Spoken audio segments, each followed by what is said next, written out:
Jadi berawal dari kasus fitnah yang dilakukan oleh Wakil Ketua DPRD terhadap mantan Bapeda Konkep, kemudian diputus oleh Pengadilan Negeri Unaha, yang kemudian pihak penggugat tidak puas, kemudian lanjut di Pengadilan Negeri, lanjut banding di Pengadilan Negeri, kemudian diputus dengan putusan nomor 11 Pitsus Pitsus 2001 Pengadilan Tinggi Kota Kendari.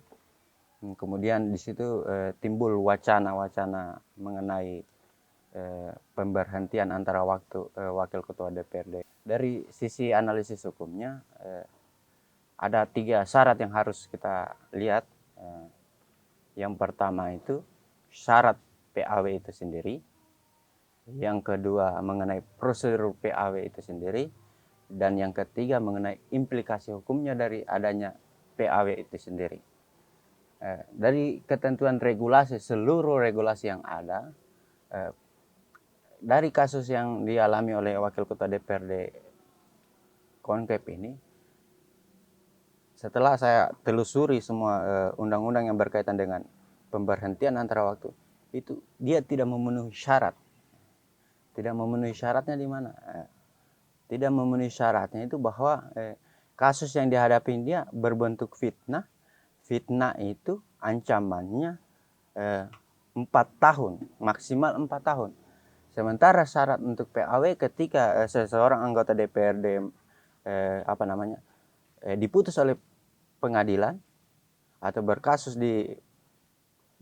hukum, itu syaratnya 5 tahun. 5 tahun ke atas, seperti itu. Jadi syarat untuk PAW-nya itu tidak terpenuhi. Yang pertama itu. Yang kedua mengenai Imadudin kan diputus, Wakil Ketua DPRD ini diputus 3 bulan 15 hari. 3 bulan 15 hari. Yang kemudian itu 3 bulan 15 hari ketika ada kemudian pasal situ yang menyebutkan ketika anggota DPRD secara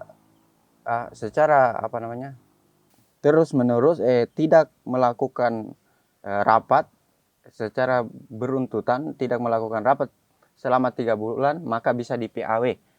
Nah, tapi dengan landasan bahwa tanpa alasan yang jelas. Tanpa alasan yang jelas. Sementara Imadudin ini sudah mempunyai alasan bahwa dia terjerat kasus pidana gitu. Jadi dia mempunyai alasan itu. Yang ketiga mengenai prosedur PAW itu dia harus melalui beberapa tahap. Beberapa tahap itu yang pertama dia harus melalui partai pengusung partai kendaraan politik dari Wakil Ketua DPRD itu sendiri. Yang kedua KPU Kabupaten. Yang ketiga Bupati. Dan yang keempat yang terakhir itu gubernur. Nah, setelah masuk pertama di partai kemudian mengajukan ke DPR itu kemudian melakukan pertimbangan apakah ini melanggar kode etik atau bagaimana di Dewan Kode Etik DPRD itu sendiri. Kemudian mengajukan ke KPU ke gubernur berdasarkan persetujuan dari bupati itu sendiri. Itu prosedurnya. Nah, setelah itu bupati terbitkan SK PAW kalau memang mau di PAW, seperti itu. Kemudian implikasi hukumnya, yang terakhir implikasi hukumnya itu mengenai ketika pemberhentian antara waktu itu terjadi, SK itu kemudian terbit, maka Wakil Ketua DPRD Konkep itu tidak lagi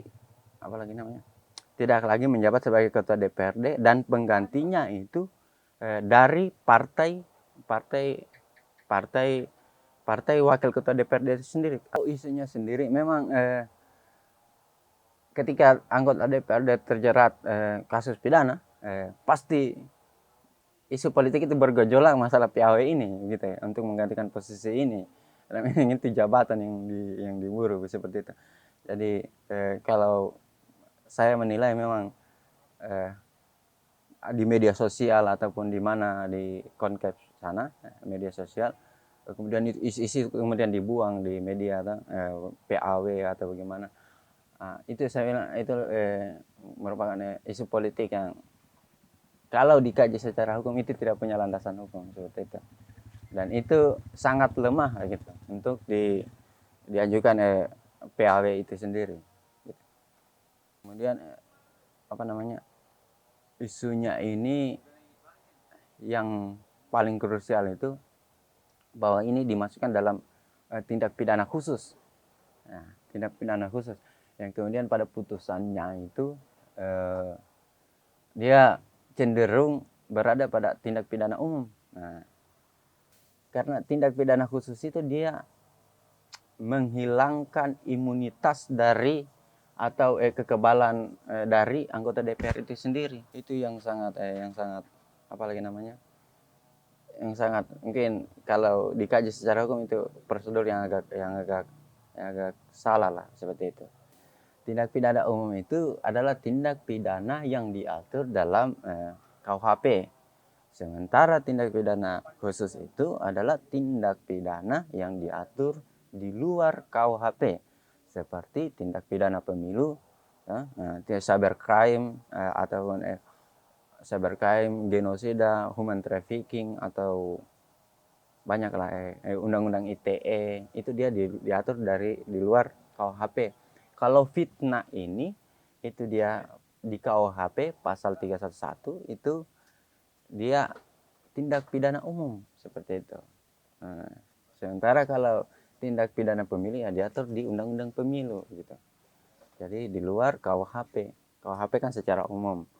Tindak pidana pemilu di luar KUHP itu sendiri seperti itu. Jadi ini agak